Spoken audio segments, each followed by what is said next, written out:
So this should be going up. All right. Hold on. Okay. Awesome. We are live. Hello, everybody that is currently watching. Howdy. Nathan, let me know if you get access to the stream.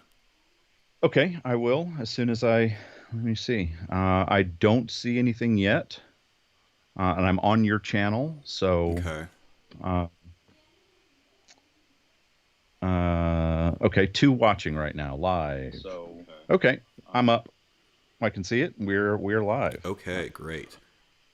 So, everybody, thank you so much for joining me for this live stream. This is the first live stream of the channel. First of all, I want to thank everybody for leaving me such very kind and encouraging comments in my initial first video. I apologize for the potato cam again. I do have a better microphone, although, as you can see, it's still a bit rigged, you know, with these bandanas, but I'll hope you will forgive me. Anyway, I want to introduce Nathan Lowe. He was the voice of 8-Bit Philosophy, as well as a philosopher in his own right. Him and his partner Mia were the consultants, the philosophy consultants for 8-Bit Philosophy, as well as throughout the channel's history. They really served as my backbone for making sure I didn't get stuff egregiously wrong. So Nathan has been there since basically the beginning. We would have company parties at him and Mia's house. He has just been so generous and so helpful and just an all-around great guy during the entire story of Wisecrack. So I wanted to introduce you guys to him, as well as, since he's been there from the beginning, allow him to kind of keep my thoughts in line as I try to recount the story of Wisecrack. So thank you so much for giving me your time, Nathan.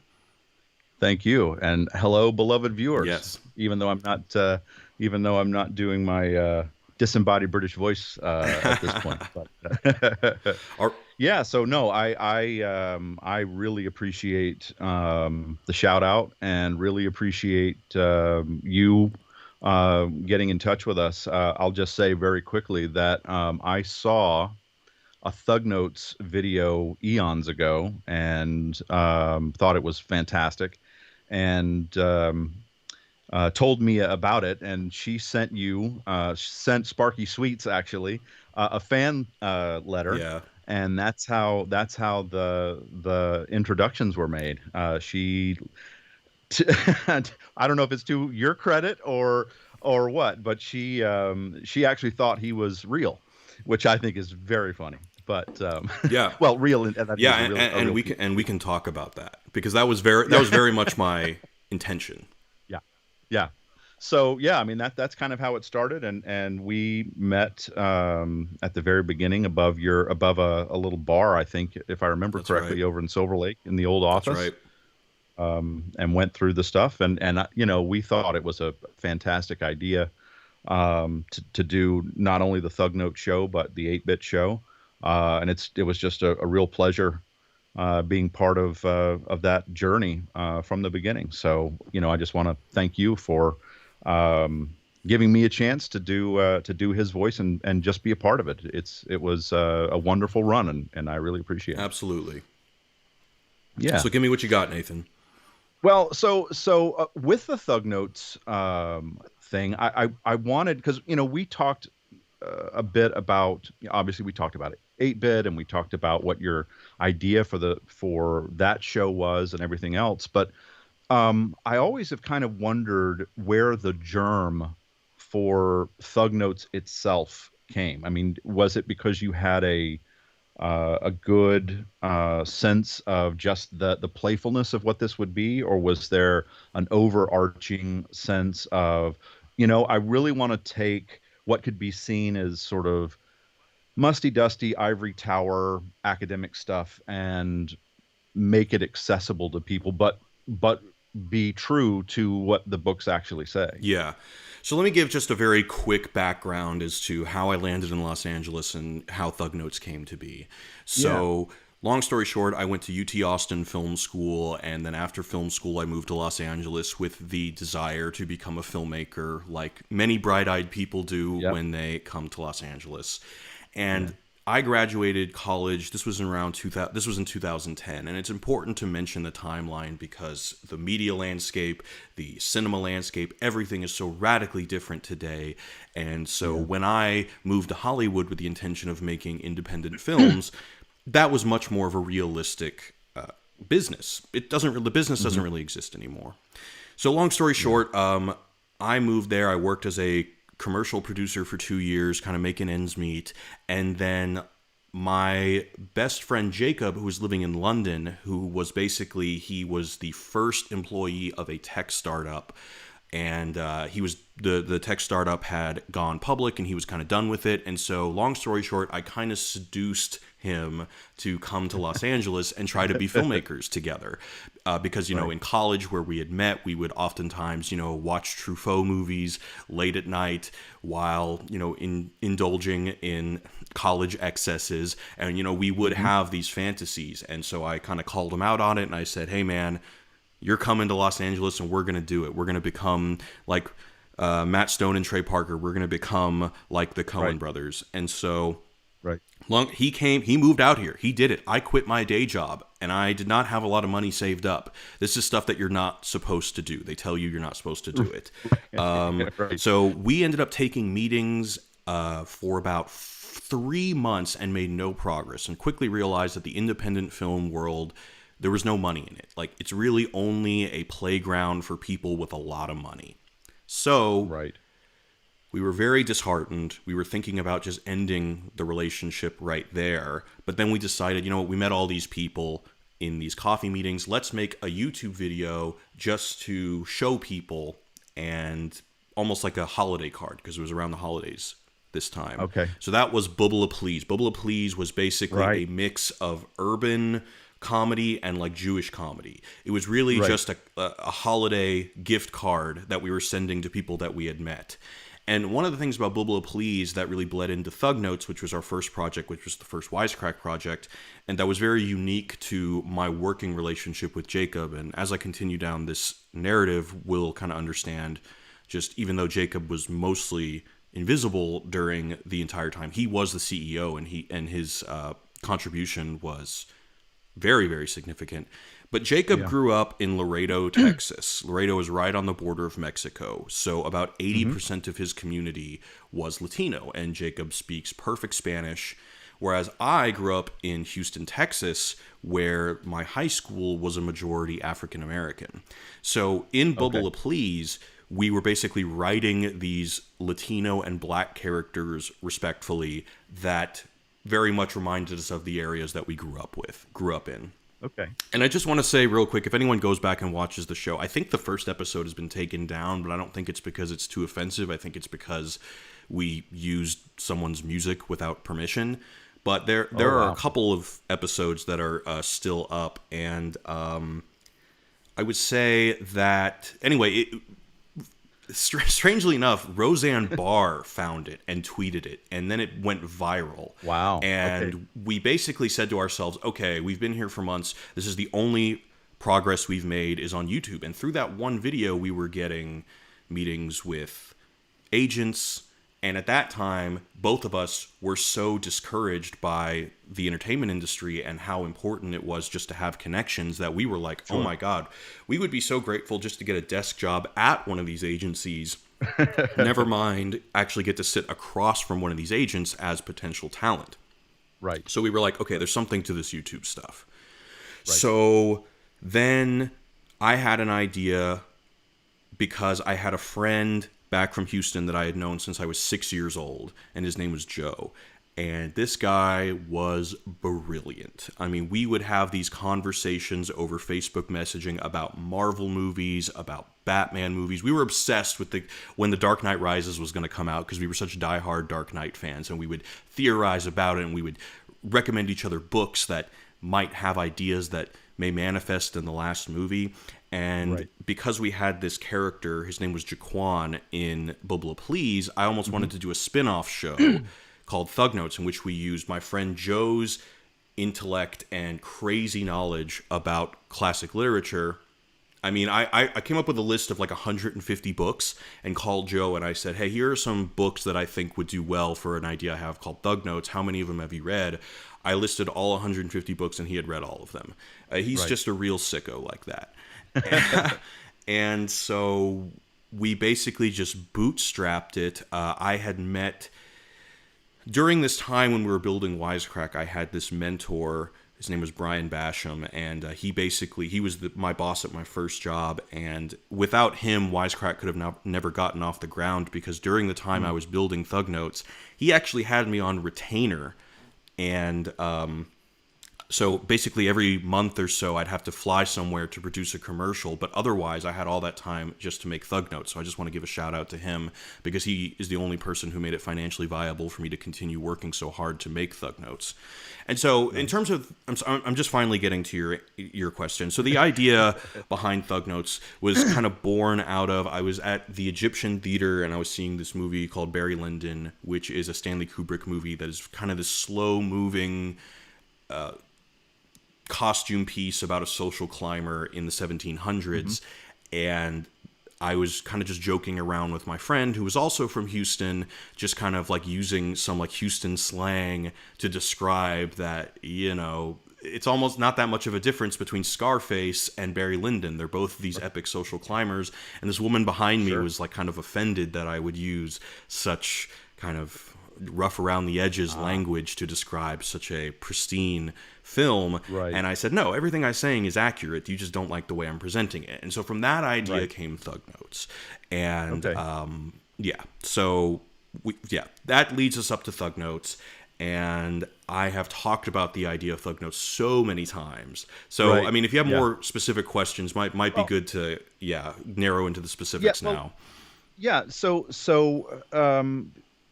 Um, did you have an idea of particular sorts of books? I mean, obviously you had the list of 150, but did you say, okay, I want to sort of go through that, ninth, eighth, ninth, and 10th grade English canon, write those, or did you say, okay, let's find some that are real classics, but stuff that may not have been heard of as much, to sort of broaden that out?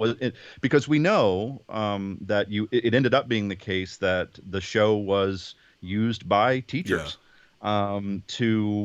to help explain in a relatable way to the students of the classes what these books were about. So, did you have that in mind specifically? Were you like, okay, well, I can get to this particular audience, or was this simply just, I just want to do work on all of these different types of books, and you didn't really think at the beginning, oh, maybe we can get this into classrooms? Yeah, so it was two things. One is that I had a theory that your regular English student, would rather spend an hour searching through the internet for a way to cheat than they Okay. would spend that hour Right. actually reading the book. And so Right. I just thought, all right, well, the hardest thing about YouTube is getting your content to stand out and getting people to find it. So in a sense, I was thinking, all right, if this asset is there and it's fun and it's consumable and people enjoy watching it, someone's going to find it. So that was one thing. And yes, we did choose the first 70 books we did were all high school canon books, some college, some just Right. personal favorites of ours, etc. Yeah. So you started out with Thug Notes, wanting to do that. Can you say a little bit about how you chose Greg? I mean, he's so perfect for the role. Yeah. Did you have a casting call? Were you auditioning people, or how did that Yeah, so we work? did have a casting call, but none of the people that we actually auditioned were really that great. So actually, I Hmm. had a friend who at the time was managing comedians, and I actually Oh, I okay. went to the midnight release of BioShock Infinite with her, and she brought around. She also was bringing one of the managers, or excuse me, one of the comedians that she was managing at the time, which is a guy named Kevin Avery, who has written on the John Oliver Show. He's the head writer of this Comedy Central show called New Negroes. And I pitched him the idea. I said, "Hey, do you know anyone who might be good for this role?" And he said, "Yeah, you got to hit up my friend Greg." And then I met Greg. Okay. Greg had relatively recently moved to Los Angeles. He came over to one of our apartments. We just talked about the project, and then like we filmed him doing a test. And then yeah, from there it was, hey man, let's do this. And he was excited. Yeah. Nice.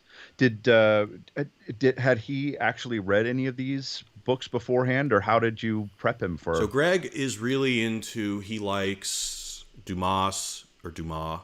He Dumas? likes Hmm. Great Expectations a lot. So there were a handful of books that he was really Okay. passionate about.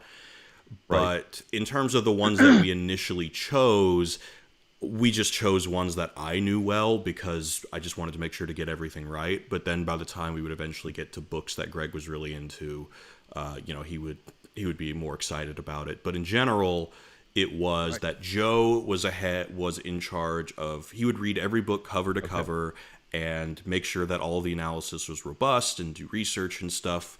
At the beginning, I was doing the directing, the editing, the writing of the actual Hmm. scripts. And then I would like collaborate with Greg on like a final polish. That was something we usually did the day of the shoot, and we would shoot 4 episodes in a day, Right. and that went on for years. Right. Yeah. Yeah. No, and it was great. I mean, you had what, over 100 episodes, I Yeah, think, by yeah. the time There's it like was over. 110, 111 I think. episodes or 109, something. 110. Yeah. Yeah. It's pretty amazing. And obviously, it became the sort of the first big centerpiece that sort of put you guys on the map. How did that work with the early days of YouTube? I mean, it was it was I think you guys kind of started at that sort of inflection point between just the sort of Wild West that YouTube was at the very beginning, and then becoming channels where there were personalities and there was branding and there was um, whether it was corporate sponsor, all of that sort of stuff. What was that experience? Did that feel sort of organic for you guys? Were you surprised that, oh, we're getting noticed and this is getting to be like a real thing? So yeah, I want to talk a little bit about this general time in YouTube because this will kind Yeah, of, it's a very unique time in YouTube history, and it will kind of inform how things developed. So this was a yeah, time when there was a lot of business interest in YouTube as something that would inevitably grow to be the size of television and command similar mhm, advertising revenues as television, which is something that I mentioned in my previous video. And the reason for yeah, this is because the numbers on YouTube were just growing astronomically. I mean, at this time, Good Mythical Morning, Rhett and Link, they had 8 yeah, million viewers a morning. And yeah, the business community was looking at this and saying to themselves, all right, these are real brands, real identities that are robust. The numbers are big. Let's all get in on the ground floor on this. right. So around the time, and then in 2013, there was a Newsweek, or maybe it was Business Weekly or something, that had all these YouTubers on the front page, and the title story was about YouTube, and it had the Fine Brothers, it had PewDiePie, it had all Mhm. these, like Grace Helbig, all of these like 2013 Yeah, icons. Epic Mealtime were littered across the cover of Newsweek as if this was going to be like, the new class of Elvises and Michael Jacksons and stuff like right. that. Yeah, That kind of happened, kind of didn't. But anyway, so that was the environment that we were growing up in. The other thing that was happening is that in 2011, YouTube had made a series of $1 million investments into a number of YouTube channels, like tens of them, because similarly, they looked at their platform and said, okay, this thing is going to mature and it's a new way of delivering content to people. So they wanted to incubate some of the great content makers on television and movies and stuff like that and give them money to create a premium presence on YouTube. right. But by 2013, which is around the time Thug Notes took off, all of those projects in which YouTube had cut $1 million check to all of these channels. So one of them was ESPN, one of them was Stan Lee Productions, one of them was Nerdist. All of them had been failures. None of them Hmm. had really pointed towards any significant growth. The Yeah, production value that gave them more money did not really yield increased retention or increased engagement. So by the time we entered the scene in 2013, Google was like, yeah, we're not doing that anymore, which was a Right. shame because when Thug Notes took off, we got invited to Google because the person who was leading the education department there was excited because nobody else had been able to make a show about literature and about the humanities that really resonated. And so YouTube kind of welcomed us with open arms and kind of gave us, I wouldn't say they gave us resources, but they definitely gave us the motivation to keep the project going because they Right. saw it. And me and Jacob came up with this huge pitch, and even though they weren't giving money away, we still pitched them on giving us a bunch of money because we had this whole vision on doing Thug Notes for every subject possible, but they basically Right. just said no. And so we Right. were on our own. However, Right. the thing that really made it so that Wisecrack could actually become a thing was that Thug Notes became a book. And Yeah. so, yeah, we got a literary agent, and Random House was interested in it. And because of the fact that Thug Notes has such a high shelf life, since no one's going to stop reading these books anytime soon, Right. Right. we were able to command a pretty significant initial down payment or advances for books. And so off that Right. advance for the book, we were like, all right, well, YouTube's not giving away money anymore. Let's try to raise money for this idea. And at that time, the idea wasn't Wisecrack. The idea was we were going to create a company called Smartass, which was going to basically be comedy versions, more specifically dark comedy versions of other subjects like math and science. The truth of the matter is, I'm kind of glad that idea never manifested. And the reason why it never manifested is because we couldn't get the trademark for Smartass because there was another media company that had it.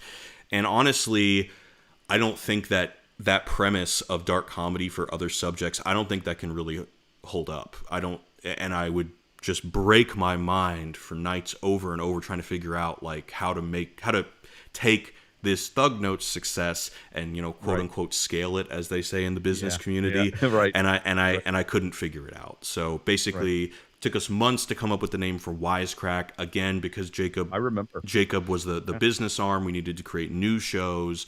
But at that Hmm. time, the MO was very much create premium content, as premium as we could with what little money Sure. we had, which is why Thug Right. Notes, it looks nice, it's a production, but it's only one shot. You know, Right. we set up Right. Yeah. we set up the camera once. We have one actor in one seat, Right. turn the camera on, and shoot 4 episodes. Yeah.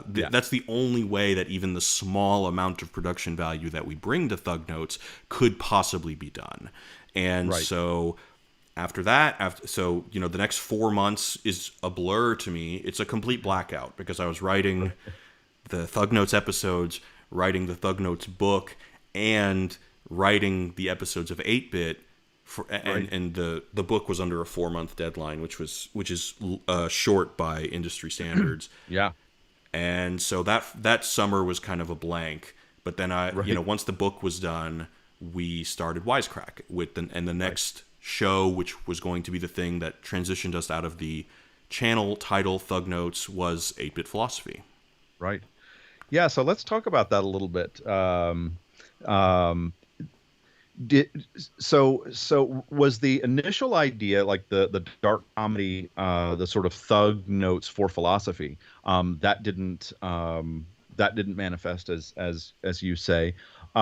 Where did the idea of using those, to me, I think it's a brilliant idea, but the idea of using these classic video games, were you specifically out to spitball, okay, how can we make something that's catchy and that's fun graphically, or did you, Jared, in playing these games, whether it was the classic 8-bit or even the modern games, go, hey, there's some stuff in here that is worth talking about, and that we can either um, show specific parallels to philosophical ideas, or how the platform of the game, the style of the game itself could lend itself to unpacking these ideas. So That realization that you're describing came a little bit later once we Okay. started doing Wisecrack Edition stuff, but Okay. really at this time it was around 2014, Mhm. and it was a mix of I'm a gamer. I've been a gamer Right. since the NES days. I love video games, and Hmm. I wanted to somehow utilize my love for video games to take advantage of the fact that at that time, and still very much today, the platform is dominated by gamers. And Yeah. the gaming culture is so big and ubiquitous, and I just also really like the old aesthetic of games. And around 2014 as well, there was this revival of So 8-bit yeah. retro aesthetics. People had their iPhone cases were like little NES controllers or Game Boys Yeah. and stuff like that. Yeah. So it sounded like an appropriate time to give respect to an aesthetic that I really Right. loved while Yeah. pursuing. And by the way, so Joe, who was kind of the intellectual backbone for Thug Notes, was not involved in 8-bit philosophy. He didn't have the time because at this time he was also doing a full-time job. So I was kind of on my own, and that's where I found you and Mia. And I remember, Yeah. I remember giving Mia like 17 drafts of a Kierkegaard script, and I wasn't getting it. But Right. anyway, so as far as the 8-bit stuff, it was, let me see if I can, it's just something I liked doing because I really liked going through these old 8-bit video games and working with our 8-bit animator, who is named MB McLean, who's really a hard worker and a really great guy to work with.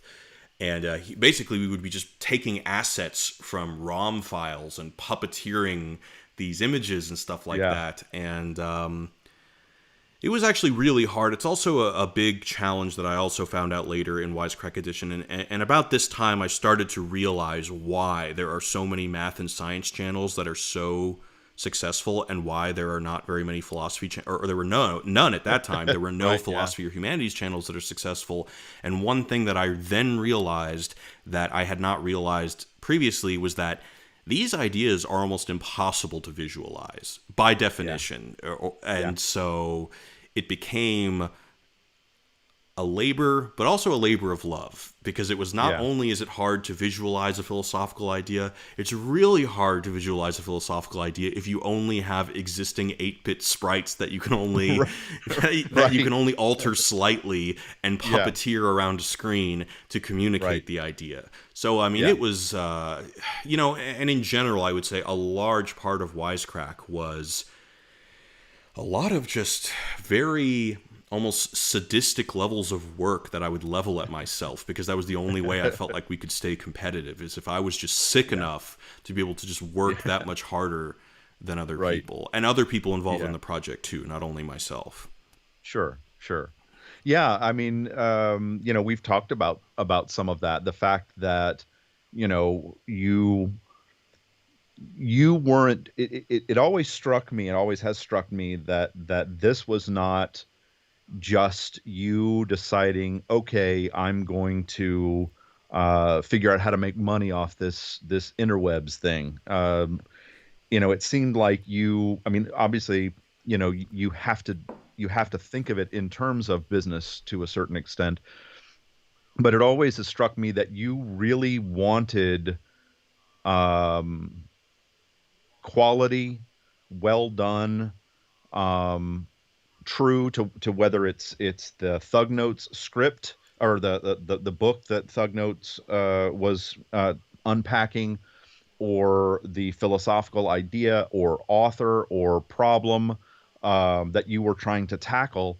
You know, you really wanted it to be something that got it right, and I can see how trying to like if you think about the first 8 bits, they were like 2, 3, 4 minutes long. I Yeah. mean, you're not talking a 15, 20 minute thing. So how do you get um Marxism, or how do you get Heideggerian, the Authenticity. Dasein? Yeah. How do you get all of that down with sprites in 3.5 minutes, right? Yeah. It's a tough thing. So I could easily see how that could have you pulling your hair out.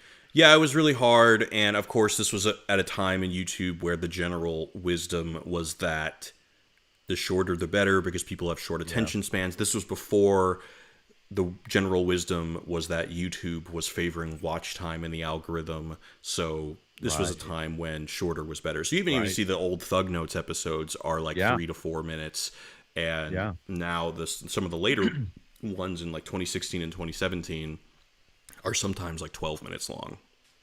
Yeah. Yeah. Oh, excuse me. As Sorry. I far thought as getting it yeah. right, as far as and not making money, I mean, I was torn apart by this, and this will come in, and this will be relevant a little bit later in the conversation. Yeah. But basically, it was a partnership between Jacob and I. Jacob had all of these connections to the world of raising money. I didn't, and Jacob can do Right. that because he is so smart. He is so Yeah. competent in so many different disciplines. He is Hmm. just I mean, he is the real Barry Lyndon. He is just a talker. He Yeah. is just, he collects people like Pokemon. He's just so impressive. And Yeah. for him, rightly so, because I mean, we have investors that I never met. Never met. Jacob would take Right. care of it all. And Right. he was my best friend. And Yeah. I love him, and I loved Yeah. him so much, and I Yeah. felt on one hand that first of all, this was going to be my only chance. I only had one chance at like the level of this chance to make my own brand. Like basically, I just happen to be so lucky that my friend is willing to give me his Yeah. connections to people who would give you an opportunity to do something, and I took Right. that very seriously, and that pressure really kind of came to break me, Yeah. because I didn't care about the investors getting their money back because these Right. people are so rich. It was literally like like you or I cutting a check for 10 cents. Right. It's a rounding But error. Yeah. the idea that I could ruin my best friend's reputation or ruin his career trajectory or Right. just make him regret coming out here to create a project with me was Yeah. something that tore me apart. Just Yeah. completely tore me apart. I can't let him down. I can't let him down. Right. And there were times where things were very tough. Things were very tough very often. And I felt Yeah. so guilty that what the fuck am I thinking? I chose Right. philosophy when my Right. friend is like, trying to make a successful business here and he chooses me to help him Right. do it and I give him a philosophy brand. What the fuck is wrong with Right. me? But that was Yeah. Sure. what I was passionate about. And I think ultimately we made the right Right. decision because the platform will know if you're not passionate Yeah. about something.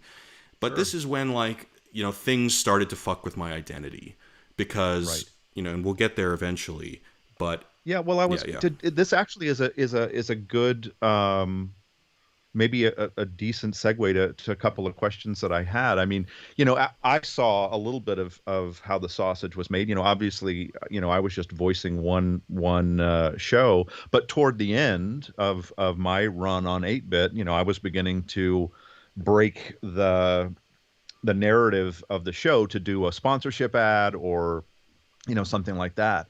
Did you feel like you kind of had to do that, whether it was with 8-bit or it was do other corporate, I don't want to say corporate shilling because I don't think that It's fine. It's that you fine. really, Yeah. right? I mean, yeah, there is some aspect of that, but you know, did you feel like you were compromising in this time where you were trying to balance not screwing up your friend's business trajectory, trying to be true to the project and what it meant, and feeling? Did you feel that sort of pull in these opposite directions? And was that one of the things that you felt was a contributor to feeling like you were losing your identity? Absolutely. There Yeah. were many the ugliest disagreements and ugliest fights we ever got into during Wisecrack's history was all about advertisement.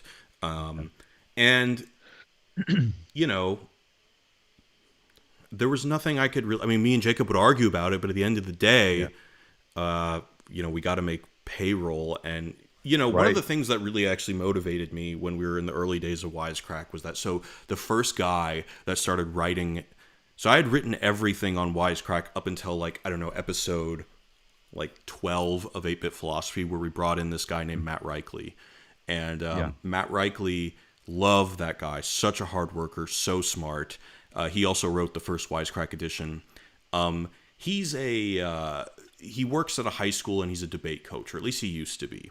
And one of the things that motivated me at Wisecrack was that, like, I knew a lot of people. You know, Joe was one of them. I mentioned he was working at a gym at the time. I know a lot of people who are so smart and are so kind and are so capable and are so intelligent, but they're just not cunning. They're not malicious. They're not manipulative. They're not Right. these qualities that are required to do really well in capitalism or, you know, in our society. And I wanted Wisecrack to be a place where those people, where I employed those people. I wanted to make their work valuable. I wanted to help them. And by the way, Thug Notes with the book and the episodes, and then we had a short stint on BET, was able to completely pay for Joe, my co-writer's, college debt, and I felt really good about that. That I felt awesome. Really, really good about that. And so that was kind of the way that I justified it to myself. Also because, you know, obviously Jacob, he's the business guy. He knows what's got to happen. So ultimately, I'm going to cave because a reality is a reality. And also, I wanted the company to make money so that we could give money to people that I felt were so just good and so capable in ways that our economy doesn't recognize. And I guess I was just so arrogant to think that I could change that. Yeah. Well, but I mean that's part of learning, isn't it? I mean, you know, I mean, as you titled your previous episode, you know, I was wrong. Right. You find that stuff out. It's interesting. I would see the when the episodes, you know, of 8-bit, particularly because, you know, I wanted to see how it came out because I was only ever in the booth and wasn't part of seeing the animation and whatnot come together. You know, I'd watch the video, watch the episode, and you know, scroll through some of the comments, and you know, it's interesting. You know, you began to see from the audience base, and I don't know what you guys felt like from Wisecrack HQ when some people were kind of calling you out at certain points, saying, "Hey, this feels like we're getting corporate now. What are you doing?" Yeah. Right? I mean, did you hear from fans thinking that this is a little bit of a betrayal? Like, what the hell's happening? Why are you so let me just say that when you're like somewhat of a public figure or whatever, you know, criticism kind of sucks, but criticism that you agree with hurts even more. You know what I'm saying? Yeah. So this is more reasons, like I talk about the emotional pressure I had with my business partner as well as the business pressure, but this was another pressure because things just got out of hand in the sense that I felt like, okay, as some fans had rightly pointed out, like we're making a brand that deals in these anti-consumerist ideas, but then at some point in the video we have to be ultra consumerist. Right. And by the way, it needs to be made clear that we got out. Wisecrack is a success for Jacob and I. Yeah. The only reason is because of fans who actually did buy whatever our advertisers bought. And so for those people who did do that, I'm eternally grateful. Yeah. Having said that, of course, the advertisements bothered me. We took so many that oftentimes there wasn't even time for me to evaluate the product. Right. And another pressure that this put me in another like paradoxical situation of so much pressure was that around the time that we started taking a lot of sponsorship was also the time that the video essay became a format that pretty much everybody was doing. And it got to the point where the value proposition of the brand was that because we're creating premium content, and oftentimes produced is under that umbrella term of premium because, you know, we had Greg in a set that was well lit. We had Mark on Earthling Cinema. We had the 8-bit stuff. That was all kind of how we justified to our audience that we could take sponsorship because we were doing something that other people were doing. Well, the problem is that the platform is not built for that. Right. basically ads on YouTube are meant to make one person comfortably wealthy, but not a company. I see. And so eventually when, and we can talk about this more in Wisecrack Edition, it got to the point where we didn't have enough money anymore to continue with the high production value stuff. We only were doing Wisecrack Edition, and it got to the point where I couldn't guarantee that premium product anymore because I couldn't differentiate ourselves from the other people doing video essays unless I just did that much more research and that much more writing and that much more labor. That was the only thing we could do to differentiate ourselves from the competition anymore. And that meant basically just more of the hardest kind of work, which was the writing, which was the research, which is the stuff that it was harder to delegate out because it involves a lot of trust. And so around the time that Wisecrack Edition became the way that the company runs, it also became a very sadistic time because that was the hardest thing to do in terms of labor on the creative side. And that became the thing that we had to do every week, sometimes twice a week. And that became a bad situation, but it was the only situation that kept us alive. Right. Well, let's talk about that for a minute. How did it feel to now be the guy not behind the camera, but in front of the camera? Did you go, I'm going to jump into this with 2 feet, or were you like, oh crap, I gotta, because, as you said, there needs to be a personality. There has to be a Matt Pat. There has to be a Rhett and Link. These people that the audience can sort of say, "Oh, this is my friend. This is someone I know." Put a face to the name. You can't have the disembodied British voice. You got to have the scruffy ginger That's out right. there. That's right. Well, right. How did you feel about one that? thing I want to say is I'm going to answer this question, but let's not forget Earthling Cinema. Of course. Yeah, No, yeah, yeah. absolutely. So it's Yeah. funny you mentioned Matt Pat Wonderful. because everything changed once Jacob met Matt Pat. And Okay. Matt Pat is so smart, so savvy, Yeah. and also extremely generous. That guy consulted for us. He went deep dives into our channel. He'd come over to the office. He came to our Christmas parties. He gave us all of this information that he had deduced from becoming basically a huge winner on the platform for so long, and he Yeah. never charged us a dime.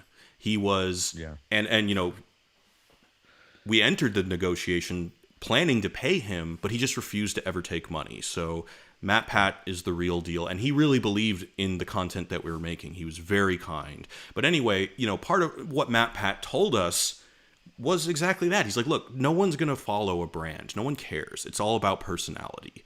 It's all about, having that parasocial relationship, that friend. And so our first Wisecrack edition was a collaboration with Matt Pat.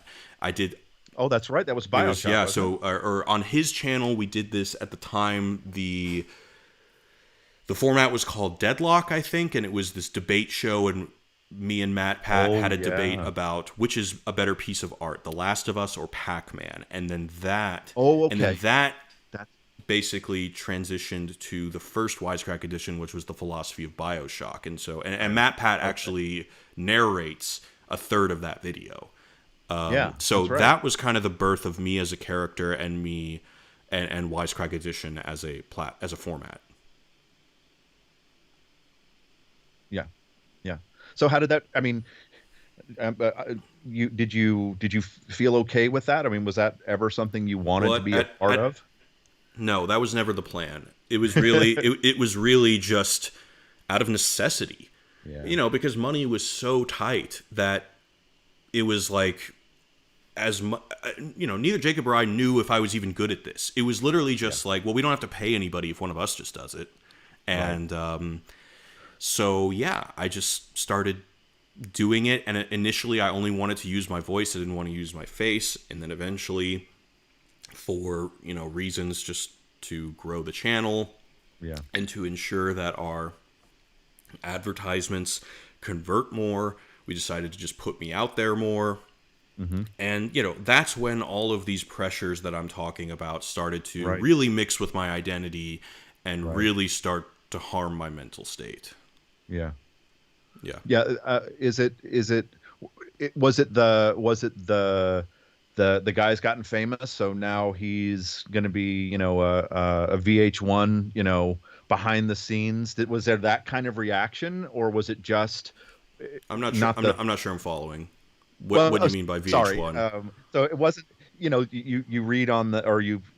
I'm showing my age. You see on the VH1 shows, it's the great rock star, but behind it, he's fame get to his head, and he's buying a bunch of cars, and he's doing a bunch of blow, and he gets down into the dumps? Or was it just simply, I've got this weight of carrying this thing on me, and it's not really what I wanted to do, and I've got to put on these different hats, and I've got to dance monkey dance in front of a camera?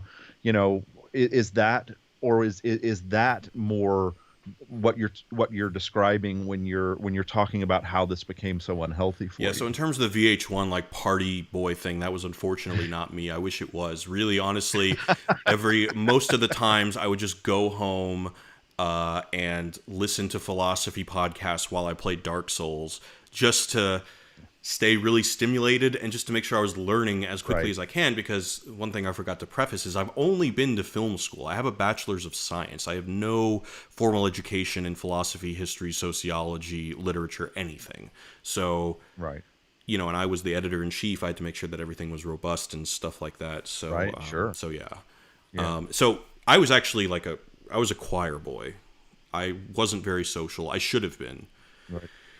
But that's just not really me. I'm kind of one of those Yeah. guys who works hard and then goes home and is very happy to watch watch movies, play video games, and Right. just be a bit of a degenerate. But Right. not the Yeah. kind of party animal, bad Right. drugs degenerate. Right. Okay. Yeah. I mean, I could see that being um, being one of those, being a person who is having the audacity to create a channel about things that you don't have formal education in, and wanting to do it right. And you could have done it half-assed, but on the other hand, you didn't, and you wanted it to be as good as it could be, and you wanted it to have the best, the best showing of whether it was a film, or it was a philosophical idea, or a book. And I can imagine that would be that could keep you up at night, whether it's the sort of fraud syndrome of, who the hell am I, who's going to be talking about this stuff? I've never even studied it, Yeah. right? And how am I going to, how can I honestly communicate this stuff to other people and be this sort of face of a brand, or this face of a channel, when I really don't know what the hell I'm doing anyway, because I never studied any of this stuff. Yeah, Yeah. the best metaphor I came up with, and I think, and I can explain why, but for, yeah, especially the last 5 years of my time at the company, I felt like I was in a small boat with a hole in the bottom, along with all this weight on my shoulders, and I was just Right. constantly shoveling water out of the boat while I had just Right. crazy pressure on my shoulders. That's how it Right. felt, Right. realistically. Yeah, no, I can see that. And that's got to be toxic. Um, Yeah. you know, and with that sense of toxicity, I wanted to ask, whether it was in the Wisecrack editions or in 8-bit. I feel like, and we talked a little bit about this back when both you and I were in LA, of some of the backlash that you got from some of the episodes you put out. I remember the Machiavelli Yeah, yeah, one yeah. was not received very well. You talk, we many of your shows, or episodes in different episodes of different shows, talked about Marxism, or things that a lot of some of the, not a lot, but some of the fan base would say, well, yeah, but now you're just a commie, or Hmm. stuff when you talk about Kierkegaard, well, now you're just religious, or now you're just bashing religion, or this, that, and the other, or the any backlash that you got with Thug Notes itself, that's racially insensitive or stereotypical, or any of that sort of stuff, and then trying to have these episodes, and these shows that deal with these topics and not step on a sponsor's toes or Hmm. say things that a sponsor might get mad Hmm. at. Uh, did that contribute, to this feeling as well? Because you want, it seems to me, you've always wanted to just tackle an issue, talk about it, be honest with it. If it's controversial, it's controversial, and then remember that in a real sense, if you step on a corporate toe, a sponsor toe, then part of the stream of the money that you need to stay alive and do all these things you're trying to describe goes away. Yeah, absolutely. There's a lot to unpack there. Let me answer just first about Yeah, Thug Notes. So, in terms sure. of the racial element, I mean, yeah, I was scared to Oh, I death bet. that I was going to get canceled at That. any moment, and I would lose sleep Yeah. over this, Yeah. because I wrote Thug Notes, or co-wrote it, and co-wrote the book, and it was my idea. And here's the thing, though. I've wrestled with this for a long time. Like, and I don't want to play identity politics too much here, but like, Sure. I grew up in an area that was predominantly African American, and I am very proud of that. I'm very proud of where I came from in Houston. And to say that the African American culture in the part of Houston that I grew up in wasn't the dominant like cultural force would just be a lie. And so in a lot of ways, Right. and I know that we live in a particularly taboo American time where identity politics is considered to be, the correct way of thought. It's not acceptable for me to claim the Houston African American culture as part of my Right. own identity, but I don't give a fuck because it is. And I'm Yeah. not ashamed of that Yeah. because that's where I grew up. These Right. are the people that I grew up with, and this is where I dip into the identity politics thing a little bit. My grandparents are all Holocaust survivors. I have no connection to any other, Right. like my European heritage. Please, I don't speak a word of German. So if I don't, if African American Houston culture, and also Thug Note, Sparky Sweets was very much a Houston rapper. It was very much an ode to the rappers that Joe and I, because we both grew up in Houston, grew up with. Hmm. And my posture right now, which is again something I could probably never say when I was working at Wisecrack, or dealing with potential sponsors or even a potential sale of the company, is that you want to call me out for whatever, being insensitive to whatever racial issues. I don't give a fuck. Like I Yeah. love African American Houstonian culture, and I will always claim it to be something that had a significant impact on my development as a human being. And I think it's beautiful, and I love it, and that's it. Yeah. So that's Yeah. that's one thing. Having Yeah. said that, I was scared to death that because especially since like I mean LA was the hotbed of cancel culture, and as a matter of fact, there were some anecdotes about people being canceled in the peripheral communities because because of Earthling Cinema we had a connection to the comedy community, and that's where a lot of this stuff hit hard. And people Oh, were wow. being canceled for pretty nebulous reasons, Hmm. and that was not a comfortable space to be in. Right.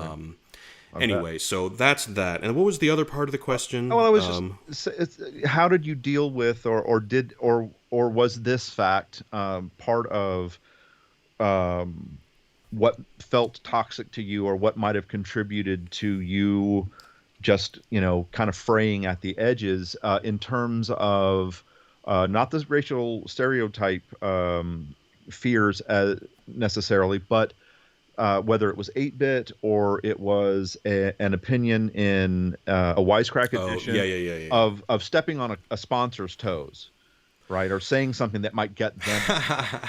yeah. To be honest, these this is gonna get me in trouble, but whatever. These advertisers and these sponsors are honestly not smart enough to deduce what's a bad idea or what isn't. Honestly, I think they just interpreted the channel as this hagiography of philosophy, and because we were giving reverence to, like the academy and critical thinking, Hmm. that, they were just pretty.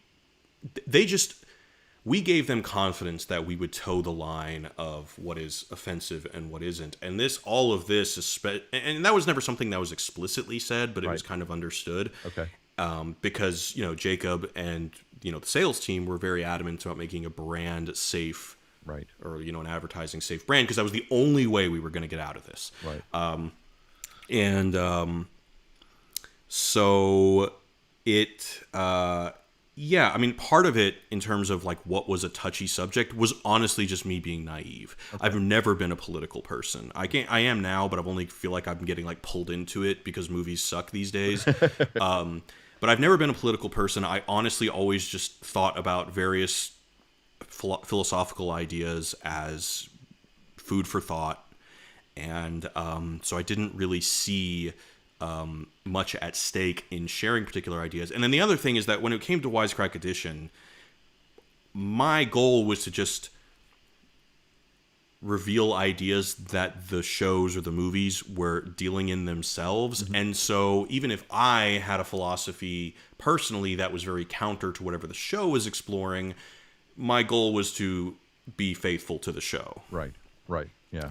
And so in terms of like Marxism and stuff like that, I don't think I regret any of these videos. There's maybe like 5 videos I regret, or that I just like didn't quite frankly know enough about the context of these thinkers to really place them appropriately. Mm-hmm. But again, that was just my naivete. I was like 25 years old, never took a philosophy class in my life. I was getting into this entirely idealistically and just having a good time because I like to learn. And I consider myself the ultimate student, like that that's what I was at Wisecrack. I would, listen to people who were more educated than me and try to translate it into something palatable on the internet. Mm-hmm. Yeah. Mm-hmm. Yeah. And actually that's not a bad place to be in. I mean, and we've talked about this as well, which is that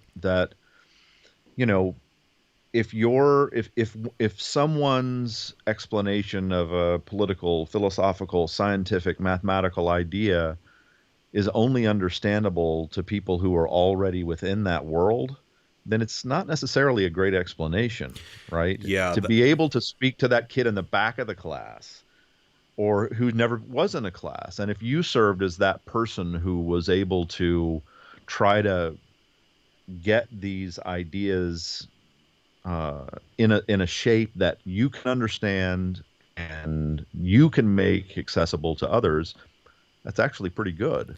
Yeah, and this is a whole other conversation. I get so pissed off at philosophers because instead of what they should be doing, which is making a YouTube channel and presenting ideas to people outside of the academy, they spend their time reading books that only 10 people will read, and 9 out of 10 of them will just pretend to understand. Yeah. Yeah. Yeah. No, I agree with you completely. It's one of the reasons I left the academy as well. Yeah. I also felt like I was a bit of a hack. I saw a lot of academics who, and don't get me wrong, there is merit to what they are doing and merit to what they are thinking about, but at the same time, it's not all that. And I knew that I wasn't going to be all that. I wasn't going to be the next Heidegger. I wasn't going to be the next Kant. I wasn't going to be the next Wittgenstein or Simone de Beauvoir or somebody like that. So, Sorry. I would rather have done that. I would rather kind of get out and clear the way for people who could be that, rather than, as you say, write a mediocre paper that only 15 other people are going to read in a journal. Yeah. So yeah, no, I completely understand where you're coming from. It's funny you mentioned like trying to be Heidegger or whatever, and an interesting comparison came to me while living in Hollywood, dealing with Hollywood writers, but also dealing with academics. It's like, if you move to Hollywood with the mission of I'm going to become the next Kubrick, you got to be kind of a narcissist. But if you go to college saying I'm going to be the next Nietzsche, you're on another fucking level. Exactly. Yeah. But yeah. So all right. So we've kind of unpacked some of that. And we've talked a little bit about the fact that you felt like you were getting pulled in a bunch of different directions, that you didn't feel like you were as whole and as sure of your identity anymore. Was that in and of itself one of the main reasons why you said I've got to get clear of Wisecrack? Yeah, so For those people who are listening who are into the Killing Joke or the Dark Knight, it's literally taking me 2 years to kind of process why I left, because it's really, there are like 100 small reasons that all came into something. And so just to give everyone a little bit of a timeline, around 2018 is when we had mostly pivoted the channel to maybe be like 2 episodes of Earthling Cinema a month, but mostly Wisecrack Edition, which was me. And Wisecrack Edition was still the primary financial savior of the channel for a number of reasons. One, it got the most views. Two, one of the reasons that we stopped 8-Bit and we stopped Earthling Cinema and we stopped Thug Notes, one of it was money, because again, these ad rates did not go up. But another thing was that, oh man,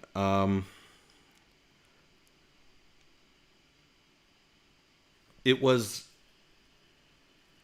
a lot of work. And when Wisecrack Edition became the show that was literally our bread and butter, paying the bills, and that was in some ways the most laborious thing for my part of the company, which was the writing and the researching, it would have driven me crazy to continue making 8-Bit philosophy episodes, which unfortunately we were losing money on.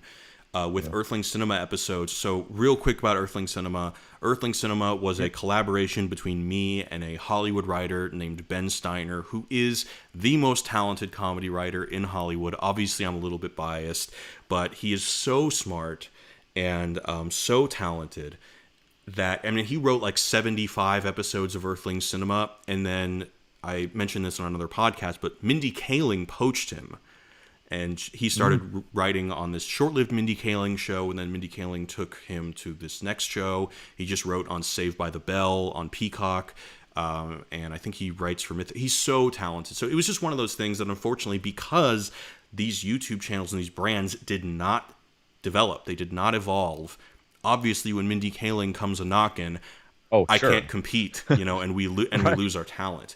So we did end up finding a replacement writer for Earthling Cinema, but honestly, it was never the same without Ben. That was kind of really the reason that, that and the fact, and this is the other point that I was going to make, is that unfortunately, and this is unfortunate, cynical reality that I do not like that I had to deal with. But this is one of the reasons that we pivoted towards Wisecrack Edition. And it's the simple reason that if I tell you, hey, I'm Jared, I'm your friend, go buy some Dove soap, you're more likely to do it than if an alien from the future has to awkwardly break character and talk about a product that shouldn't even be around in this alternative fake universe of 1,000 years. Breaking character is offensive to people, and rightly so. Imagine the whole YouTube advertising business is such a joke, and there's so many problems with it, and the people who are on television are so unfairly privileged. First of all, if you're South Park, you're not making the ad. Trey Parker doesn't stop the show and flip his head out and say, hey, you should try out this thing.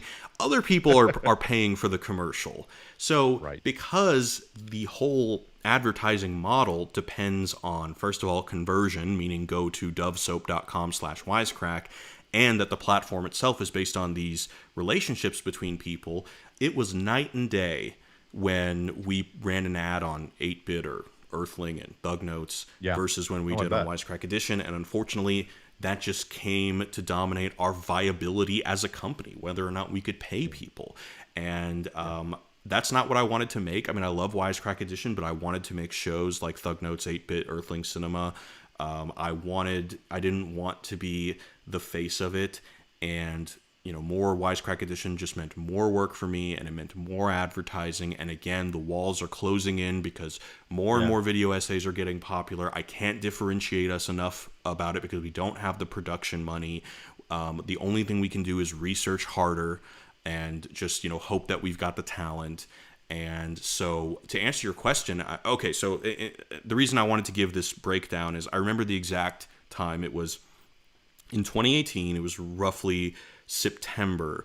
We had just released 2 Wisecrack editions in a week, and I believe it was the Philosophy of Atlanta and it was the Philosophy of Devilman Crybaby, which were both videos that took a lot of work because they involved watching entire series as well as philosophy, as well as everything else. And both of those videos underperformed to the point where, because the thing is like in television, you run an ad and pretty much no one cares. Everyone's happy. There's like, I guess, the Nielsen ratings come out later.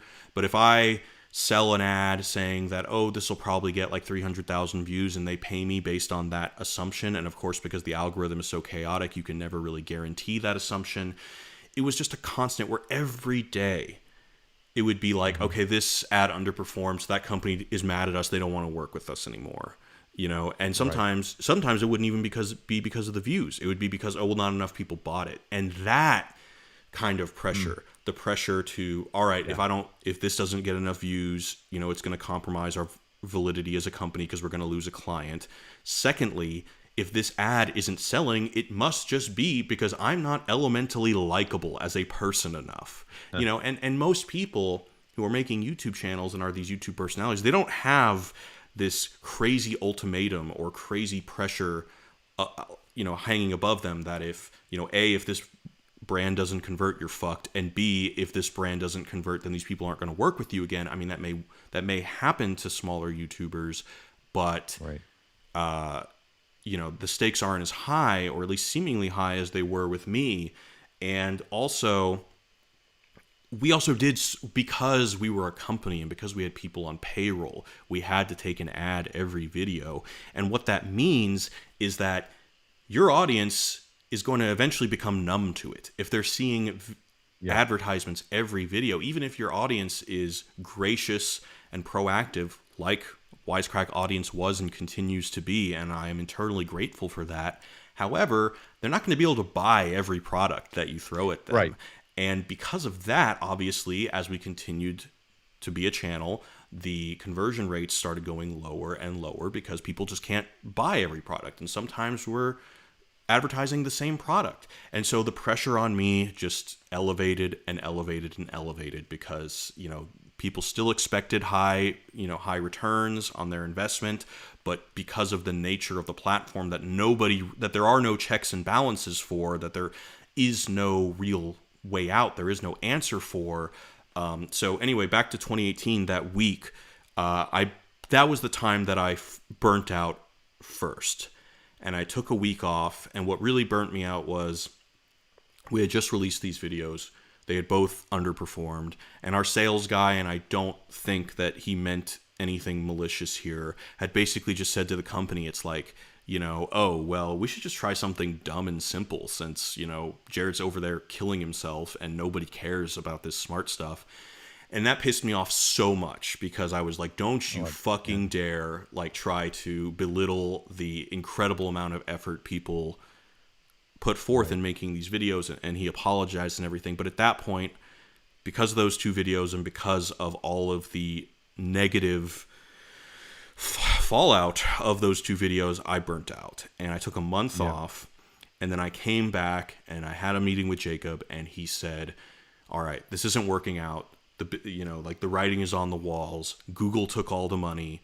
Nobody owns the platform of television, but Google owns YouTube. And I could go into a whole reason. Right. Basically, the reason why none of these business models like Nerdist, Thrillist, Refinery 29, all of these brands that raised money roughly the same time that we did, none of them worked out because of this reason. And so Jacob said, all right, we got to sell the company. And so for basically the end of 2018 until midway 2019, I just picked myself up from my bootstraps and we raced. We unfortunately had to cut a couple positions and just raced to profitability, to make a profitable company, to get out of this situation.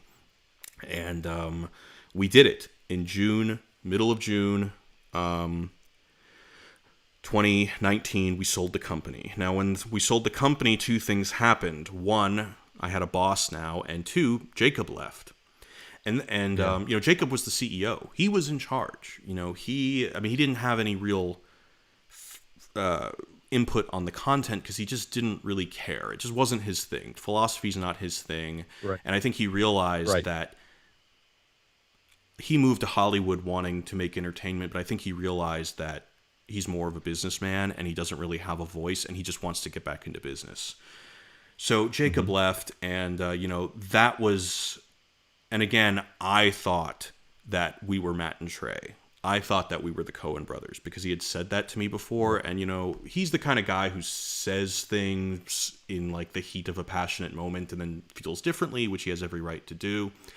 But I was devastated because I felt like I had let it, because first of all, I felt like one, I had fucked up on that one chance I had to have success in this like upper echelon of society that was very alien to me. And that, because I grew up like a lower middle class existence, and the fact that I was having this guy with connections who was willing to invest in me, I felt like this was the only time I was going to get this shot. Right. And so I felt really bad on that. I felt bad that I really felt like I went through a divorce. And to be Mm. fair, he would say probably that like, I was not pleasant to work with at times. And that's fair enough because there were times where the pressure just got to me. And so Sure. I totally respect his decision based on, my behavior, if that's what he contends. But it felt like going through a divorce, and I was devastated. So he was gone. We no longer had a leader. We no longer had a CEO. He wanted to go on and do more business stuff. And I felt so guilty because I felt like I had let down my best friend. I had let down the person who uprooted his life to have faith in me. And that tore me apart. Around October of 2019, I developed a anxiety disorder. And the reason for this was A, Jacob was gone, B, all the aforementioned stuff. And now the pressure was actually worse than it was before. And here's why. The best way I can describe it is the company that we sold Wisecrack to, which by the way no longer owns it, and I can get into that. They wanted to bring Wisecrack into like television and all these things that pretty much, I mean, in our experience, we had seen didn't really work. But that's why they were interested in selling the company at a time when in buying the company at a time when Hmm. nobody really was interested in buying YouTube companies because they're all failing. They're all underperforming.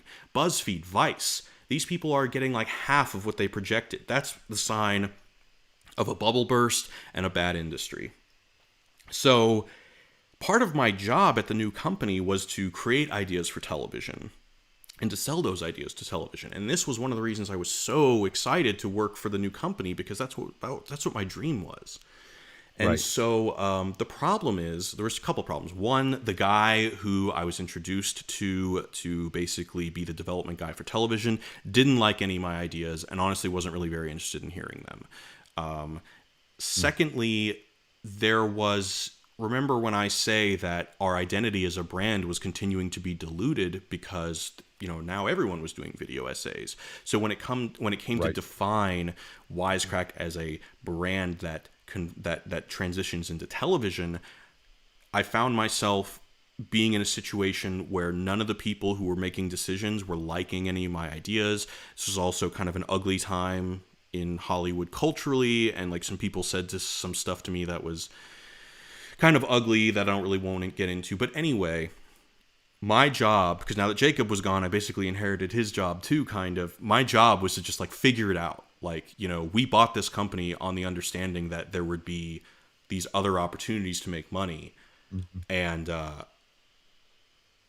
that's what and like every other brand in the world had figured out that that doesn't happen. It's not viable. So all of a sudden I had a whole nother thing of pressure on me, and then that's why I think all these things combined, increased with the fact that I was burnt out 2 years ago. I was running on fumes. I had ran out of ideas. Right. Even if I had a good idea, the amount of money that we could now spend on content was so low that chances are we wouldn't really be able to do anything significantly outside of the kind of the low cost machine that we currently had running. And I Right. remember I was invited to the Austin Film Festival in October 2019, and I was so grateful because this was a cool film festival, but I was sick. I was mentally ill. And I remember being at the festival and I couldn't sleep the whole time, and I was just a mess. And I kept saying to myself, like, why am I so miserable? Like, I tried to psych myself out of it. I tried to say, like, I built this successful company with a mission statement that resonated with me. I'm here at this film festival that invited me here, and I'm here, Mm-hmm. getting approached by people who really admire my work. Why am I so miserable? And in a way, I would like convince Right. myself that this isn't real. Like, you can't be this miserable. Long story short, I got back. The anxiety would not go away. And I started going on like no sleep benders to the point where I went 8 days without sleeping. I could not sleep. I could not. I was just so anxious. I was a mess. I would just, I would take every sleep aid possible, and nothing would work. I would just feel high. And then so by day eight, I went to the hospital because I just didn't know what to do. They say that not sleeping is worse than not eating, and I had not slept Yeah. in 8 days, and things were just getting horrible. So I was hospitalized. And by the way, one of the reasons I'm moving to Finland, or why Finland seems so appealing to me, is because I was hospitalized because I was in a desperate situation, and all I did was go to the emergency room, wait for 4 hours, and then someone eventually came around to give me a pill that knocked me out. And I had great insurance under this new company, and it still cost me 3 grand. Wow. And so, when you're at such a low point, Sure. that those kind of things can really not be good. But anyway, so then I had to go on medical leave because I was just not okay. And so there was like a month at the end, or like the end of 2019, I disappeared from the channel for a while. And then 2020, then the fucking pandemic hit, and that Yep. did not help anything. Obviously, all of a sudden I had to work at home. I hate working at home. I couldn't see any of my friends, or because all my friends were creating their bubbles that I wasn't part of. And so even though I had like made a little bit of progress during my medical leave, and I felt like I was ready to go back to Wisecrack, all of the same feelings, all those same pressures, all of that same feelings of burnout, and just, and the reason I never talked, it just got to a point where it was unhealthy. To be perfectly honest, my life was at stake. Yeah. Eventually, at some point, there were months where I couldn't even get out of bed without taking like Valium because my anxiety was so intense. My depression got so bad that I actually got ketamine infusions, which is a very bougie thing that people with Yeah. mental health problems that are hard to treat get. And by the way, I don't think it really did anything. Mm. I hid this from everybody for so long because I honestly didn't think I'd ever get out of it. I didn't think I'd ever actually recover from the depressive episode. And so I Mm. didn't, but over only the last couple of months, it took like 2 years, but I'm finally better. And honestly, and by the way, I'm not saying that just because these things didn't work for me doesn't mean they can't work for you. But the medicine didn't do anything. My psychologist didn't do anything. None of the medicine did anything. Really, what cured me was going home to Texas and being with my best friend since I was 6 years old. And honestly, we just, he just took care of me, and we just connected like only in a way that friends that have known each other since they were 6 years old can connect. And this friend literally saved my life. I've been here in Yeah. Houston with this friend since pretty much March, and I owe the creation of this channel. I owe the fact that I'm able to move to Finland and do a job. I owe it all to him. Mhm. So that's the reason I left. It wasn't because I hated the channel. It was because there were so many pressures on me there were so many pressures with me. There were so many things going against us because of the tide of the YouTube business, because of the tide of our channel, and the tide of LA culturally that weighed on me so heavily that it caused me to develop a disorder. And then it took me basically almost 2 years to recover. And so that's why I just had to leave, or else I was Yeah. afraid that it was going to kill me. Yeah. Well, I mean, you've left. You feel, it seems to me that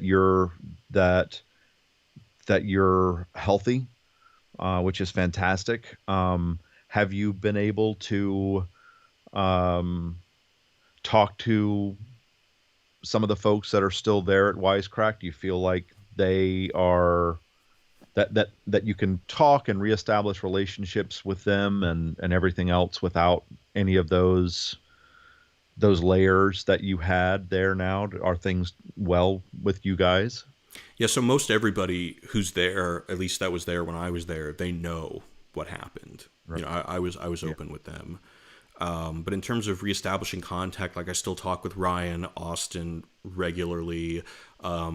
I spoke to Amanda. Amanda is just so smart, and I wrote a South Park episode during my recovery to try and like help myself like focus on things that I enjoy and love. And me and Amanda talked a little bit about the script, and she was going to send me something that she had written, even though she never did. But yeah, I mean, my relationship with everyone at Wisecrack is positive. Michael, Right. I shared some of my experience with him when I still lived in LA, and he was very sympathetic. But we just haven't communicated in a while for no particular reason. Hmm. Right. Well, I mean, it sounds like it's been quite a journey. Yeah, And I appreciate that you felt like you wanted to be honest about it and let not just someone who was part of the team at a certain point and all of your friends know. I mean, it takes some guts to come out and live stream on YouTube and say, guys, this is what happened and why. yeah. I think another thing that You I've know, come to realize during my recovery is that it's better for my health to be courageous than it is to be rich. And I yeah, didn't used to think that. And I tell you, man, living in LA, especially being in the startup scene, where by the way, every other person I met in this scene was from Harvard or Yale or Princeton, or his dad was a Vanderbilt. I felt very out of right, place. yeah, And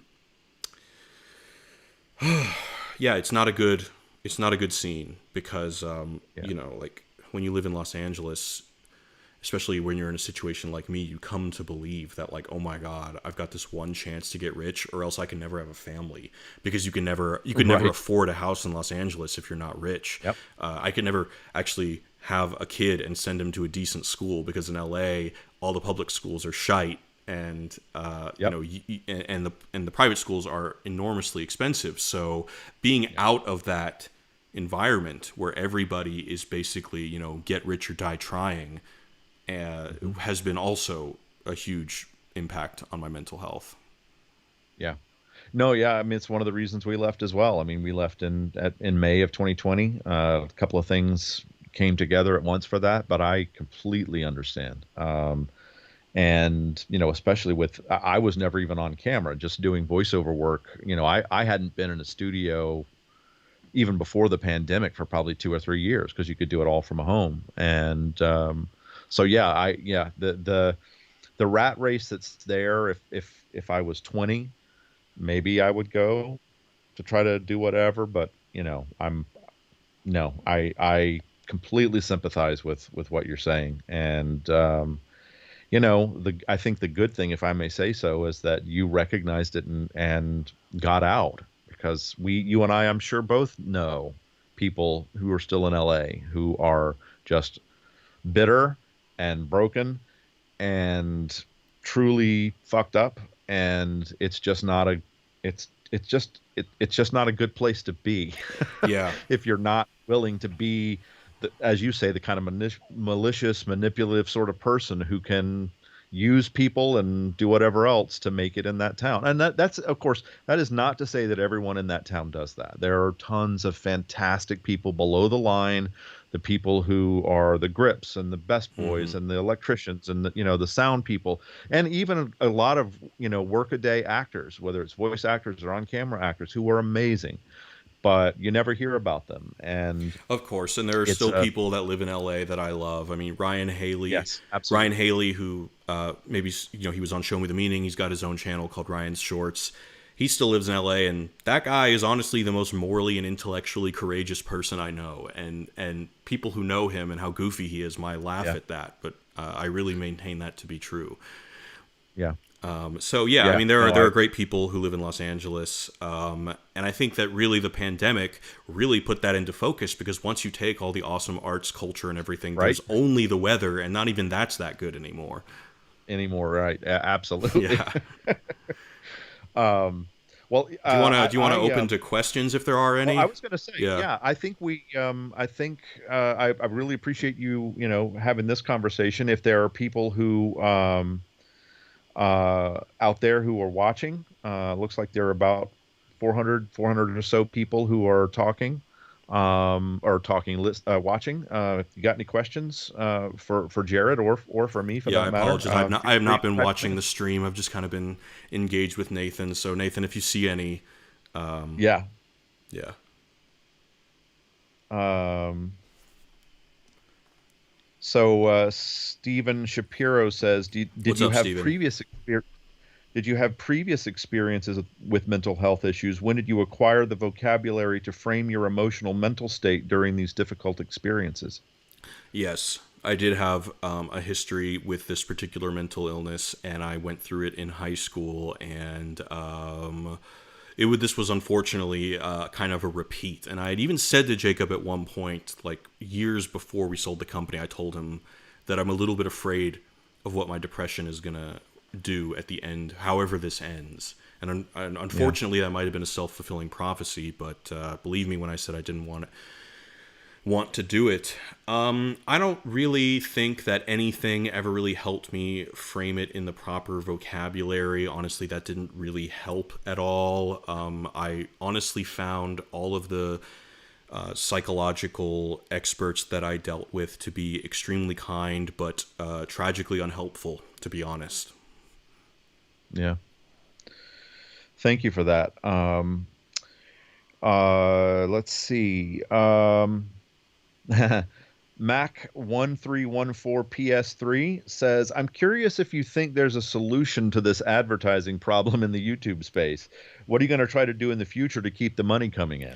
So let me just first off saying, like, despite my frustrations with the way it dictated things with Wisecrack, I'm not in the business of turning money down, and I hope everyone else watching is also not.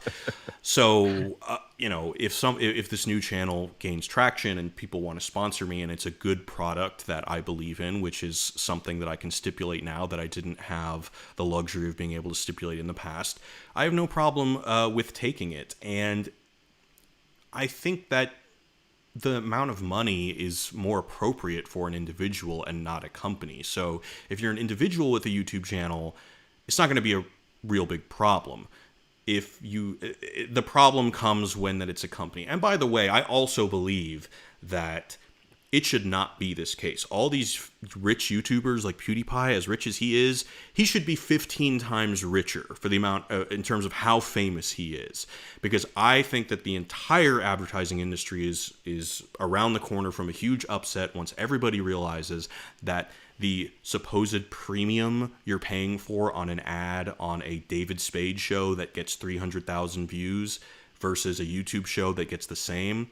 There is no premium. That is it's bullshit. It's a fugazi or whatever Matthew McConaughey says in The Wolf of Wall Street. So yeah, like we should be getting paid the same amount that people on television are getting, and I don't know what's going to change that. I think honestly, there's just even I've got a friend who runs video at the name of a brand that I unfortunately can't mention, but it's another company that's very branded like Wisecrack, and he's told me, he runs the entire video department, and he's told me the only way that they're able to stay afloat is because their sales guys are like these old boomer, old good boy things who can just like spin every advertising cost as a positive thing because they're just so embedded in the good old boy culture of advertising. And so unfortunately our sales guys were all young, ambitious people like us who didn't have those connections.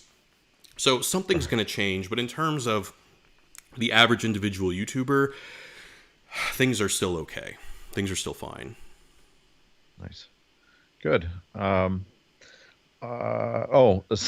Simon Daly asks, would you ever join the Squanch as a guest? Yeah, I honestly haven't been I haven't been invited. And I think a lot of that is that at the time when I quit, I just said, like, I need a clean break. And then again, it's owned by a new company now because, long story short, the company that we originally sold it to was losing millions of dollars a week because of the pandemic, because they made most of their money through, like, physical production. And so they basically had to sell off Wisecrack as well as the other YouTube brands that they owned to another company just to make up for some of those pandemic losses. So I don't really know what things are like right now, and I don't really know who's making those decisions, but I just haven't been invited, frankly. Okay. Um, let's see. I'm not wanting to discount people's questions. It just they come by quickly, and sometimes we lose the place of where they are. So if we miss one or two, I apologize, and um, that's just how it is with live YouTube streaming. Um, um, Dang Cow, I guess, KHOA 0202 said, I'm interested in what y'all think about how some left tubers like ContraPoints and Philosophy Tube infuse philosophy into their topics. Do you think it's also effective in educating philosophy? Nathan, you might have to take this one because although I'm aware of both of those channels, I have never watched their content. Have you? I've seen some of ContraPoints. I haven't seen Philosophy Tube. Um, so there is a really pretty wide spectrum of what's going on in the teaching of philosophy on YouTube, or the not even teaching, but just speaking about philosophy. Um, I think there's a real cultural um, another cultural inflection point that's happening where uh, I like the characterization here, or I find it interesting saying left tubers. Um, you know, it's a tough thing because, and it's one of the reasons I really liked Wisecrack, and when Jared approached me, I liked the idea. Is that what he was trying to do, what they were trying to do, and I think still are, is just to present an idea without saying this is my idea, or this idea is better than some other idea, or when I was teaching, my hope was that when I finished an ethics class, you wouldn't know what I thought at the end. The idea is to try to argue both sides and have it be a jumping off point for conversation. So some of the channels that are out there that are doing that, I think are able to do that pretty nicely, and some of them aren't. I don't want to be too I don't want to be too more specific about that because I'm not going to be here to sort of bash on other YouTube content at this point. If something was really egregious, I might say something, but you know, yeah, I think there's sort of a grab bag, and it's like any other media that you consume. You have to check your sources multiple times with people that you trust, with other sources that you trust, and don't take any particular YouTuber's idea or presentation as being the one and the only. So that's my 2.5 pennies worth. Um, hey Jared, I was wondering. This is Mark Deuced. Um, Hey Jared, I was wondering if you think that your deeper delving into philosophy as you worked through Wisecrack had some sort of additional impact, positive or negative, on your mental health. Well, I will say that earlier I had mentioned that, there were a couple of videos that we made at Wisecrack about how impossible it was to escape from the system, and that, even a act of rebellion can be this kind of controlled rebel force that actually is there to bolster the system. And I started to feel a little bit like because of all the advertising, like, and because I realized that, and because I was aware of it, yeah, it definitely didn't help. And in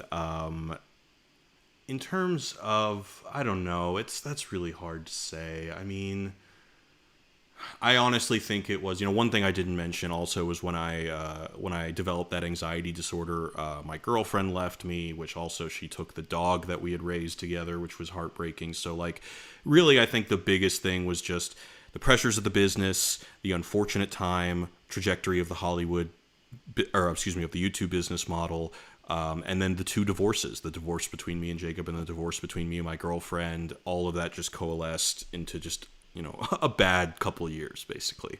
Right. Yeah. Yeah. Yeah. Thank you for that Yeah. question. I don't know if it's Julio or Julio, but it's either Julio or Julio Jap or Yap. Question.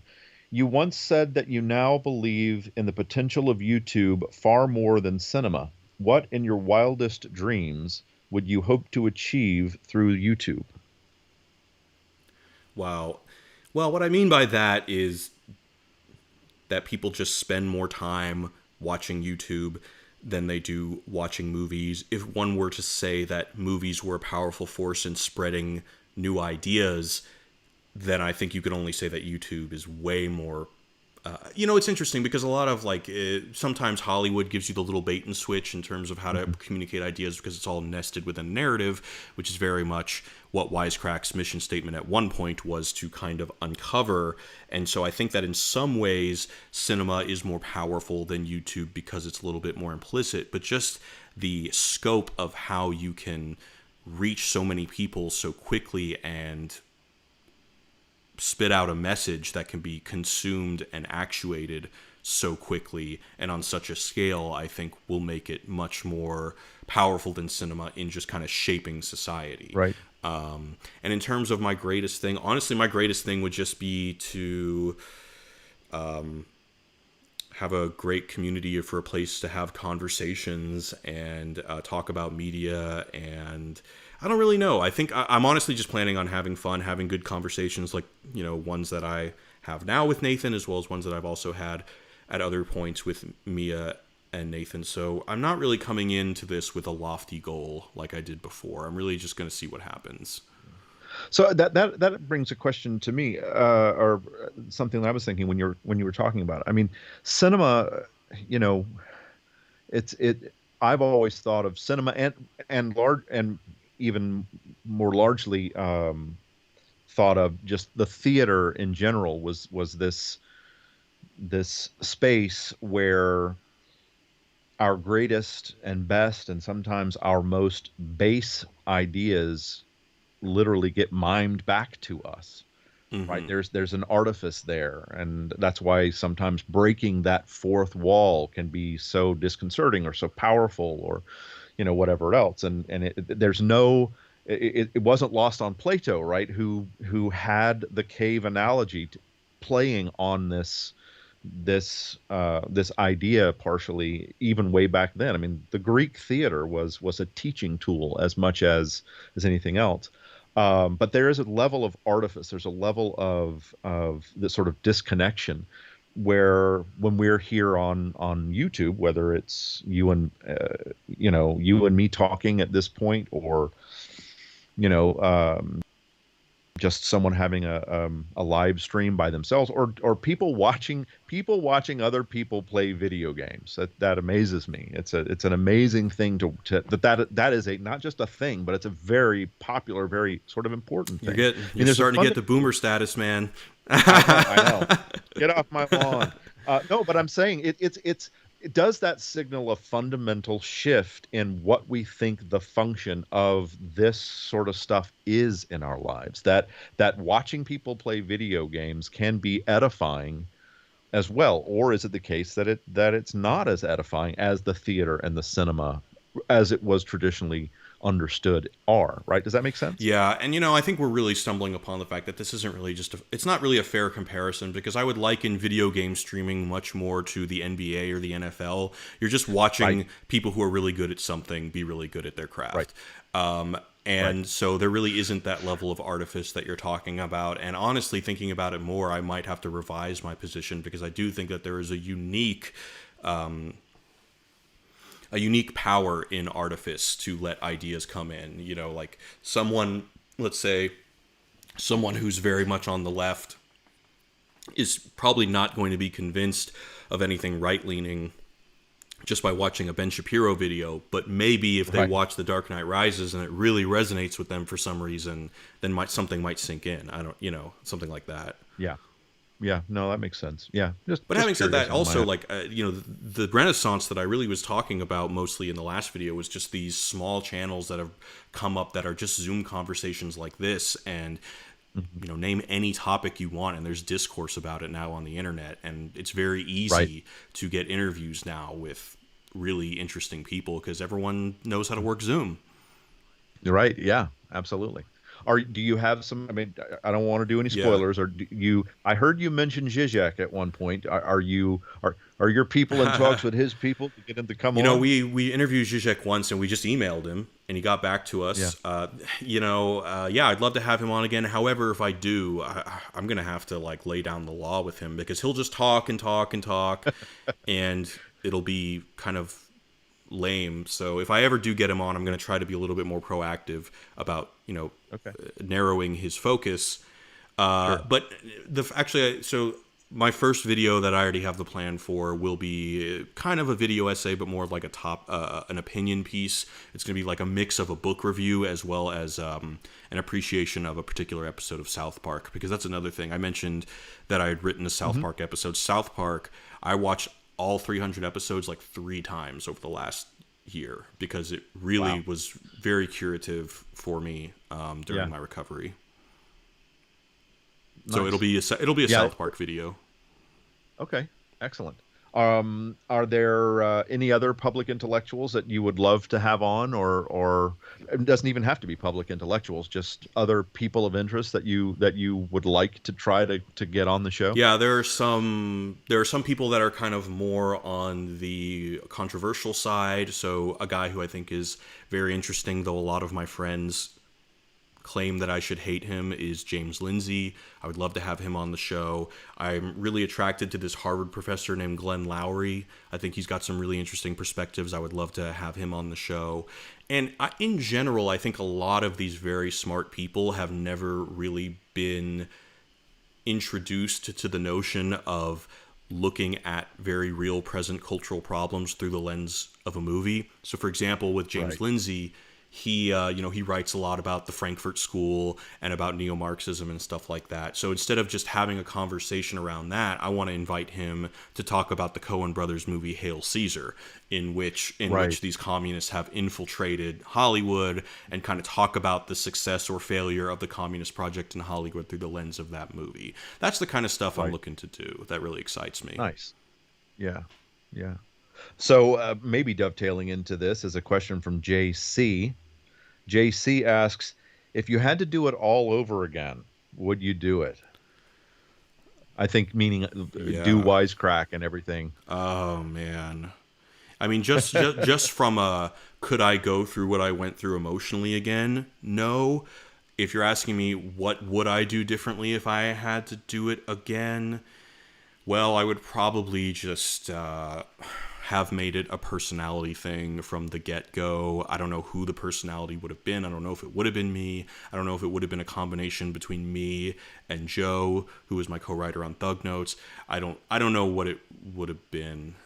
It's a really hard question to say. I mean, if someone said, "Do you want to do it again right now?" I'd say absolutely not. I don't know if I could survive it. But I don't regret it. And by the way, it needs to be said, I'm still enormously proud of the project, and enormously proud of everybody Yeah. who currently works there and what they're doing. And I don't have any regrets about doing the project, or regrets about there are certain videos that I regret or made mistakes on, but overall, it's not something I look back on negatively, even though the fallout was so severe. All right. That actually brings I this goes back to me not to in the making of a little bit of the making of the sausage of live streams, you sometimes you just miss. There was someone who actually asked you. You said you had mentioned there were about five. You said there Yeah, were five yeah. videos you really didn't like, and would you want to share what they were? Sure. One of them, and I think anyone who was around during the channel's time will will relate to this one, because I think in some ways we never recovered from how bad this video was, and that was the philosophy of Dark Souls.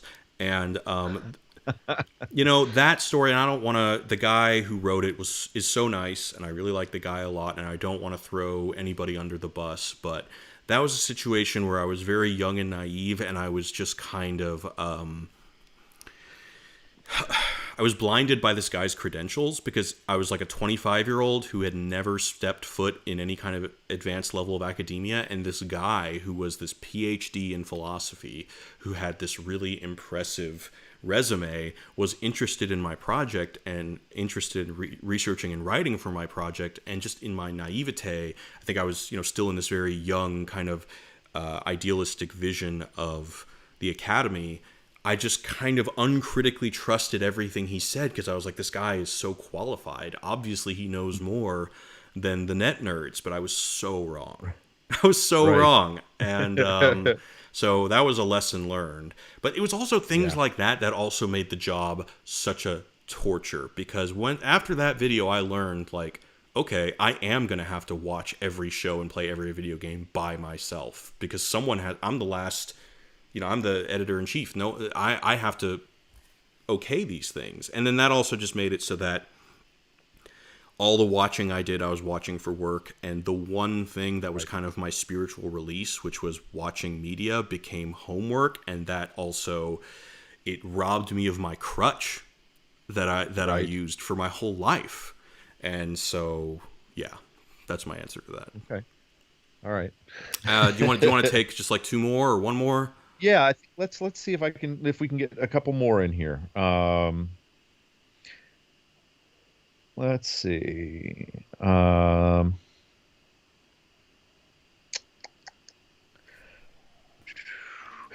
Question. A couple of people have asked this, so I'm just going to say, that hopefully this will answer a couple of people's questions. For this channel, are you going to create a Discord? Yeah, I will eventually. And really, I'm 7 days away from moving to Finland, and I just want to get there before because I don't want to start the Discord and not be active on it because I'm so busy with my move. So everyone who's asking, thank you so much for your interest, but just be patient with me as I make this international move. Yeah, and just to say, a lot of people have said, and some of it's not even really a question, but it's just well wishes and people, glad to see that you're here and that you seem to be healthy, and just to really wishing you the best. So I just want to make sure that you're aware of that. Yeah. Let's see if we can get another good one here. Not that any of them are bad. It's just that some of them are. Blame Nathan. Blame Nathan. Not my fault. Yeah, that's right. I'm curating this thing.